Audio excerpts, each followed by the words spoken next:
नमस्कार, मैं विश्वास राय स्वागत करता हूं आपका टारगेट विद विश्वास राय चैनल में।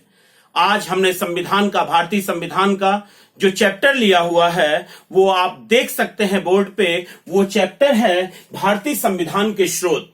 भारतीय संविधान के स्रोत अगर हम पेपर का एनालिसिस करें तो मैं कहने में कोई गुरेज नहीं करूंगा कि एक प्रश्न अवश्य आते हैं आपके क्वेश्चन पेपर में। अतः यह बहुत ही महत्वपूर्ण टॉपिक है, केवल 10 मिनट में समाप्त होने वाला टॉपिक है। और यदि इस वीडियो को आपने देख लिया तो एक भी प्रश्न आपके इस टॉपिक से आए हुए प्रश्न नहीं छूट कर जाने वाले हैं। सभी प्रश्नों को आप टैकल कर लेंगे। तो आइए बिना देर किए हम बोर्ड पे आते हैं और आज पढ़ते हैं भारतीय संविधान के स्रोत।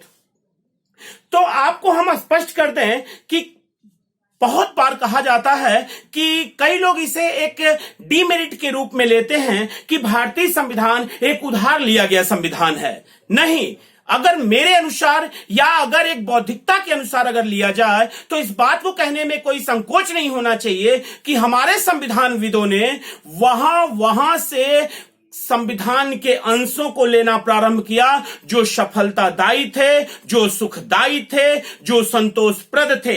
यानी एक वाक्य में कहा जाता है, आप अपने अगल बगल कई लोगों को ये सुनते होंगे कहते हुए कि अपनी गलती से सीखने से अच्छा है कि दूसरे की गलती से ही सीख लिया जाए। समय की बचत होती है और आप वो गलतियां नहीं करते हैं जो दूसरा गलती कर चुका होता है। तो आइए अब हम आते हैं भारतीय संविधान के स्रोत पे।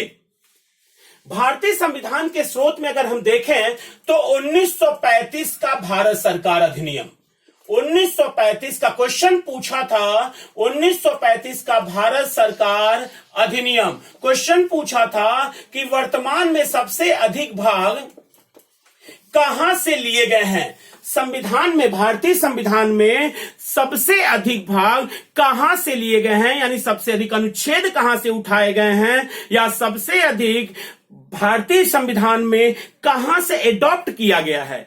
तो उसका एक लाइन में आंसर था 1935 का भारत सरकार अधिनियम, जहां से लगभग 280 अनुच्छेद या तो ले लिए गए हैं, जस के तस ले लिए गए हैं, या थोड़ा सा कहीं पर अंतर स्पष्ट करके ले लिया गया है।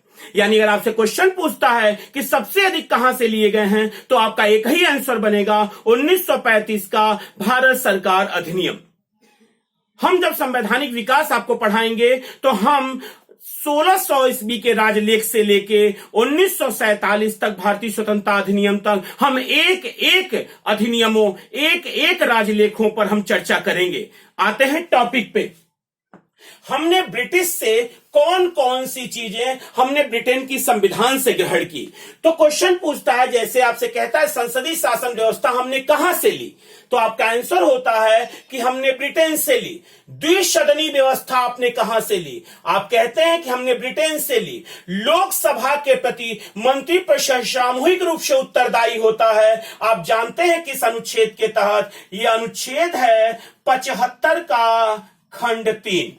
अनुच्छेद 75(3) के अनुसार लोकसभा के प्रति मंत्रिपरिषद सामूहिक रूप से उत्तरदायी होती है। हमने कहां से लिया, हमने ब्रिटेन के संविधान से ग्रहण किया। विधि का शासन, विधि का शासन हमने कहां से लिया, हम कहते हैं हमने ब्रिटेन से लिया है। एकल नागरिकता का प्रावधान, आप जानते हैं कि भारत में एकल नागरिकता का प्रावधान है, हमने कहां से लिया, हमने ब्रिटिश के संविधान से लिया। विधि निर्माण की प्रक्रिया हमने ब्रिटेन के संविधान से ली, और एकल न्यायिक प्रणाली जो है हमने ब्रिटेन के संविधान से ली। एक बार और रिवीजन करते हैं। संसदीय शासन पद्धति, द्विसदनीय व्यवस्था, द्विसदनीय व्यवस्था यानी जैसे आपका संसद है और विधानमंडल है। जैसे संसद, लोकसभा, राज्यसभा, और विधानमंडल, विधानसभा और विधान परिषद। वैसे तो संसद अनुच्छेद 79 के तहत 3 लोगों से मिलकर बनती है। लोकसभा, राज्यसभा और राष्ट्रपति, ये तीनों मिलकर संसद का निर्माण करते हैं। और विधानमंडल, विधानसभा, विधान परिषद और राज्यपाल, इन तीनों को मिलाकर विधानमंडल की नींव पड़ती है। हमने कहां से ली, ब्रिटेन के संविधान से ली। एकल नागरिकता हमने कहां से ली, ब्रिटेन के भारत भारत में एकल नागरिकता का प्रावधान है। याद रखिएगा बच्चों, विधि निर्माण की प्रक्रिया हमने ब्रिटेन के संविधान से ली और एकल न्यायिक प्रणाली भी हमने ब्रिटेन के संविधान से ग्रहण की है। आते हैं हम आयरलैंड में। तो आयरलैंड का जो 1937 से जो संविधान बना 1937 से, याद रखिएगा, एक बार क्वेश्चन पूछा सीडीएस में कि आयरलैंड के राज्य के नीति तत्व तो हमने आयरलैंड के संविधान से लिए हैं, ये संविधान कब से निर्मित था? तो याद रखिएगा, जो संविधान आयरलैंड ने 1937 से निर्मित किया, वहां से हमने राज्य के नीति के निदेशक तत्व लिए थे। यानी क्वेश्चन पूछेगा राज्य के नीति के तत्व किस देश के संविधान से लिए गए हैं, तो आप तुरंत कहेंगे हमने आयरलैंड के संविधान से ग्रहण किए हैं। और राष्ट्रपति का जो निर्वाचक मंडल और उसकी पद्धति है, हमने आयरलैंड के संविधान से ही ली है। राज्य के नीति तत्व आप कहते हैं कि जो भारतीय संविधान का भाग 4 है, वही राज्य के नीति के निदेशक तत्व हैं, जो अनुच्छेद 36 से लेकर अनुच्छेद 51 तक वर्णित हैं। अनुच्छेद 36 से अनुच्छेद 51 तक राज्य की नीति के निदेशक तत्व वर्णित हैं। ये हमने आयरलैंड के संविधान से लिए। और राष्ट्रपति का जो निर्वाचक मंडल है, आप जानते हैं राष्ट्रपति का निर्वाचक मंडल हम पढ़ाएंगे पूरी तरीके से। जब आप कहते हैं कि लोकसभा, राज्यसभा तथा विधानसभा के सभी केवल निर्वाचित सदस्य भाग लेते हैं, इसमें मनोनीत नहीं भाग लेते, यानी निर्वाचक मंडल जो पद्धति है वो हमने आयरलैंड के संविधान से ग्रहण की है। और एक चीज और बच्चों, राष्ट्रपति राज्यसभा में 12 सदस्यों को मनोनीत करता है। 12 सदस्यों को मनोनीत करता है, मनोनीत करता है, मनोनीत करता है। ये हमने कहां से लिया है? ये भी हमने आयरलैंड के संविधान से लिया है। और वो भारतीय संविधान का जो अनुच्छेद है वो 80 का खंड 1 है। वो हमने कहां से लिया है? हमने आयरलैंड के संविधान से लिया है। क्वेश्चन पूछेगा राष्ट्रपति राज्यसभा में 12 सदस्यों को मनोनीत करता है, ये पद्धति हमने किस देश के संविधान से ग्रहण की है? आप तुरंत कहेंगे हमने आयरलैंड के संविधान से ग्रहण की है। एक भी प्रश्न बाहर नहीं जाएगा, आपसे वादा करता हूं, एक भी प्रश्न बाहर नहीं जाएगा। और इस बोर्ड से प्रश्न निकल के बाहर आएंगे आपके एग्जामिनेशन हॉल में। या तो आज पढ़ लें, और या तो फिर जब आप पेपर देख रहे होंगे तो हमारे वीडियो की आपको चिंता सताएगी कि काश हमने देख लिया होता। यूएसए, संयुक्त राज्य अमेरिका, 1789 के संविधान से, उसके 1789 में जो संविधान बना यूएसए का, संयुक्त राज्य अमेरिका का, वहां से हमने क्या लिया? हमने वहां से फंडामेंटल राइट लिया, यानी मूल अधिकार लिए। आपको पता है कि भारतीय संविधान में भाग 3 मूल अधिकार की व्याख्या करता है, जो अनुच्छेद 12 से लेकर अनुच्छेद 35 तक है। हम पढ़ाएंगे। उद्देशिका का विचार लिया।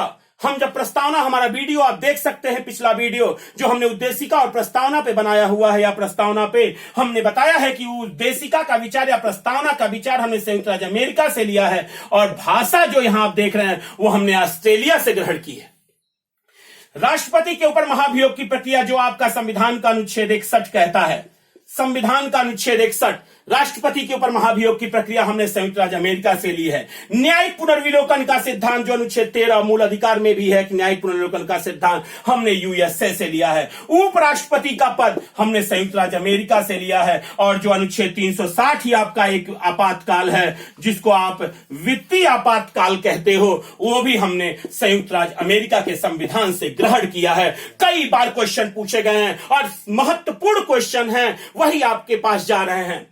ऑस्ट्रेलिया, 1901 का संविधान बना हुआ है ऑस्ट्रेलिया का, और उसी संविधान से हमने प्रस्तावना की भाषा। इन दोनों में अंतर स्पष्ट रखिएगा, इन दोनों में अंतर स्पष्ट रखिएगा। उद्देशिका को ही प्रस्तावना कहते हैं, प्रेम्बल कहते हैं। उद्देशिका का जो विचार है वो यूएसए से है, और प्रस्तावना की भाषा जो है वो ऑस्ट्रेलिया से है। क्लियर? समवर्ती सूची, जिसमें हमने सूची पढ़ाई थी, जिसमें अनुसूची का हमने पूरा एक वीडियो ही बनाया हुआ है। आपने देखा था कि संघ सूची, राज्य सूची और समवर्ती सूची। समवर्ती सूची में वे विषय दिए गए हैं जो केंद्र और राज्य दोनों कानून बना सकते हैं। इसका मतलब हो गया कि केंद्र राज्य संबंध पे चर्चा की गई है। यानी क्वेश्चन पूछेगा केंद्र राज्य संबंध पर चर्चा, तो आप कहेंगे ऑस्ट्रेलिया के संविधान से लिया गया है। और आपको पता है इसी के लिए एक भाग का भी निर्माण कर दिया संविधान ने। भाग 11 जो है वो केंद्र राज्य संबंध की बात करता है। शक्तियों का विभाजन यानी केंद्र और राज्यों के बीच शक्तियों का स्पष्ट विभाजन है। बच्चों याद रखना, हम एक संघीय व्यवस्था हैं और संघीय व्यवस्था का अगर कहें वन वर्ड सब्स्टिट्यूशन, वाक्यांश का एक शब्द कहें तो शक्तियों का पृथक्करण यानी केंद्र और राज्यों के बीच जो शक्तियों का पृथक्करण है वही संघीय व्यवस्था कहलाता है। और संसद के दोनों सदनों की संयुक्त बैठक, आप जानते हैं बच्चों कि आप अनुच्छेद 108 जो भारतीय संविधान का है वो संसद के दोनों सदनों की संयुक्त बैठक करता है और आपसे क्वेश्चन पूछता है संसद के दोनों सदनों की संयुक्त बैठक की आहुति कौन करता है। आहुति मतलब सम्मान यानी बुलाना, आहूत कौन करता है? आंसर होता है राष्ट्रपति करता है। और कहता है संसद के दोनों सदनों की संयुक्त बैठक की अध्यक्षता कौन करता है? तब आपका आंसर होता है लोकसभा का अध्यक्ष करता है। आते हैं कनाडा पे। यहां पे संघीय शासन प्रणाली क्वेश्चन पूछता है, संघीय शासन प्रणाली हमने कहां से ली है? तो याद रखिएगा हमने कनाडा से ग्रहण की है। और अवशिष्ट शक्तियों का सिद्धांत हमने कहां से लिया है? तो कनाडा से लिया है। आपके मन में विचार आ रहा होगा ये अवशिष्ट शक्तियां कौन सी होती हैं? तो याद रखना बच्चों, वे विषय जो संघ सूची, राज्य सूची और समवर्ती सूची तीनों में नहीं होते हैं उन्हीं को हम अवशिष्ट विषय कहते हैं। और ये सदैव केंद्र के हाथ में होती है, सदैव केंद्र के पास होती है। आते हैं टॉपिक पे। एक बार चाहें तो इसका स्क्रीनशॉट ले सकते हैं ताकि आपके नोट्स में आ सके।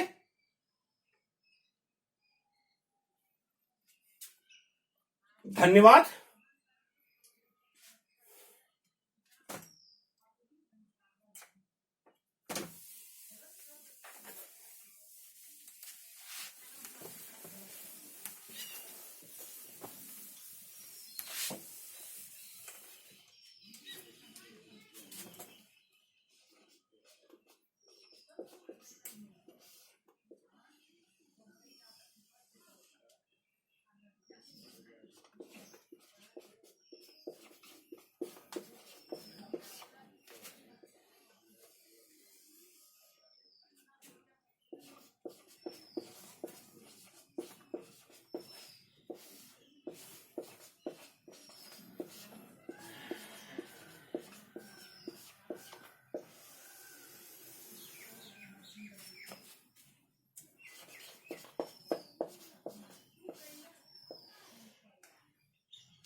आइएगा बच्चों, अब हम अगला आते हैं कि हमने जापान से क्या लिया है, दक्षिण अफ्रीका से क्या लिया है, सोवियत संघ से क्या लिया है, फ्रांस से क्या लिया है और हमने जर्मन से क्या लिया है। तो आप इसको देखने का प्रयास करेंगे कि जापान से हमने अनुच्छेद 21 में, आपके भारतीय संविधान में जो अनुच्छेद 21 में विधि द्वारा स्थापित प्रक्रिया, विधि द्वारा स्थापित प्रक्रिया जो है, विधि द्वारा स्थापित प्रक्रिया, वैसे तो आप कहते हैं कि अनुच्छेद 21 प्राण एवं दैहिक स्वतंत्रता, तो ये भी विधि द्वारा क्या है, स्थापित प्रक्रिया है। तो विधि द्वारा स्थापित प्रक्रिया हमने जापान के संविधान से लिया है। दक्षिण अफ्रीका में हमने संविधान के संशोधन की प्रक्रिया लिया है। संविधान संशोधन की प्रक्रिया, संविधान संशोधन, संविधान संशोधन की प्रक्रिया लिया है हमने दक्षिण अफ्रीका के संविधान से। सोवियत संघ रूस से हमने मौलिक कर्तव्य लिए हैं, मौलिक कर्तव्य लिए हैं हमने, मौलिक कर्तव्य हमने लिए हैं सोवियत संघ रूस से। फ्रांस से हमने गणतंत्रात्मक व्यवस्था ली है, गणतंत्रात्मक हमने व्यवस्था ली है। और जर्मनी के संविधान से हमने आपातकाल ग्रहण किया है, यानी आपातकाल की व्यवस्था ली है। एक बार और हमारी तरफ ध्यान देंगे आप, एक बार और हमारी तरफ ध्यान देंगे। जापान से अनुच्छेद 21 में वर्णित विधि द्वारा स्थापित प्रक्रिया हमने कहां से ली है, जापान से ली है। संविधान संशोधन की प्रक्रिया जो भारतीय संविधान में आप देखेंगे अनुच्छेद 368, या भाग अगर आप जाए तो भाग 20, यानी संविधान संशोधन की प्रक्रिया, संविधान संशोधन की प्रक्रिया हमने दक्षिण अफ्रीका के संविधान से ली है। मौलिक कर्तव्य, एक बात याद रखिएगा, मौलिक कर्तव्य हमने सोवियत संघ से लिया है। और याद रखिएगा इसी मौलिक कर्तव्य को हमने 42वां संविधान संशोधन, 42वां संविधान संशोधन 1976 द्वारा इस मौलिक कर्तव्य को जोड़ा। 10 मूल कर्तव्य थे, लेकिन 86वां संविधान संशोधन, 86वां संविधान संशोधन 2002, इसके तहत 11 मूल कर्तव्य हो गए, 11 मूल कर्तव्य हो गए, जो कि 6 से 14 वर्ष के बच्चों को माता पिता का कर्तव्य है कि वो उन्हें शिक्षा प्रदान करें। यानी कुल मूल कर्तव्यों की संख्या इस समय 11 है। हम एक अलग से टॉपिक मूल कर्तव्य का अलग वीडियो बनाएंगे, आप एकदम निश्चिंत भाव से रहिएगा। बस इतना याद रखिए कि मौलिक कर्तव्य हमने सोवियत संघ यानी रूस के संविधान से ग्रहण किया है। गणतंत्रात्मक व्यवस्था हमने फ्रांस से ली है। बच्चों याद रखिएगा, गणतंत्र का शाब्दिक अर्थ होता है जिसका राजा अनुवांशिक ना हो, अर्थात निर्वाचित हो, ऐसी व्यवस्था को गणतंत्रात्मक व्यवस्था कहते हैं। याद रखिएगा, विश्व की सबसे पहला गणतंत्रात्मक व्यवस्था, विश्व का सबसे पहला गणतंत्र वैशाली था। विश्व का सबसे, अगर आपसे क्वेश्चन पूछता है कि विश्व का सबसे पहला गणतंत्र, विश्व का सबसे पहला गणतंत्र, विश्व का सबसे पहला गणतंत्र, तो आप तुरंत कहते हैं वैशाली। अरे आप ही की वैशाली विश्व का पहला गणतंत्र। लेकिन अगर आपसे क्वेश्चन पूछता है कि भारतीय संविधान में गणतंत्र व्यवस्था हमने कहां से ली है, आंसर होगा फ्रांस से ली है। और जर्मनी से हमने आपातकाल की व्यवस्था ली है, जिसमें 3 अनुच्छेद आते हैं, 352, 356 और 360। पूरा एक वीडियो ही आपातकाल पर हम बनाएंगे। इसको राष्ट्रीय आपातकाल कहते हैं, इसको राष्ट्रपति शासन कहते हैं, और 360 को वित्तीय आपातकाल कहते हैं। युद्ध, वाह्य आक्रमण और सशस्त्र विद्रोह के समय अनुच्छेद 352 का प्रयोग किया जाता है। और राज्य में जब संवैधानिक तंत्र विफल हो जाते हैं तो 356 का प्रयोग किया जाता है। और जब राष्ट्रपति को यह एहसास हो जाता है कि उसकी अर्थव्यवस्था क्रैश करने वाली है तो अनुच्छेद 360 का प्रयोग करता है। तो याद रखिएगा, आपातकाल की व्यवस्था हमने जर्मनी से ली है। और अगर क्वेश्चन वित्तीय आपातकाल का केवल पूछे तो आपका आंसर होगा संयुक्त राज्य अमेरिका से ली है। वादा करता हूं, एक भी प्रश्न कंपटीशन में इस बोर्ड से बाहर नहीं जाएगा। और याद रखिएगा, 100% कहता हूं, क्वेश्चन आना ही है, क्वेश्चन आएगा। और जब हम जानते हैं कि क्वेश्चन आएगा और इससे बाहर नहीं जाएगा, तो क्यों ना थोड़ा सा परिश्रम करके अपना 1 नंबर हम क्लियर कर लें।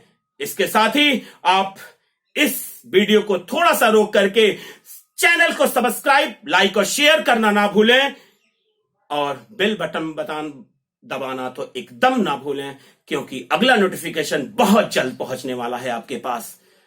मुझे आशा है कि इस महामारी के दौर में भी आपके हाथ में आपकी किताबें, आपकी कापियां, आपके कुर्सी और मेज संभाल रहे होंगे। आप कुर्सियों पे बैठे होंगे, पूरे तन्मयता के साथ एक लक्ष्य को इंगित कर रहे होंगे और एक टारगेट फिक्स कर लिया होगा। और एक बात याद रखना, जहां संकल्प होता है वहां विकल्प नहीं होता। और संकल्प और विकल्प एक साथ नहीं हो सकते, क्योंकि एक दूसरे के विलोम होते हैं। तो संकल्पित बनिए, विकल्प दूर हटाइए। अगर संकल्प है तो सफलता 100% सुनिश्चित है। इसके साथ ही आज इजाजत दीजिए। अगले वीडियो में हम पुनः नए सब्जेक्ट के साथ मिलेंगे आपके साथ। और इसी के साथ जय हिंद।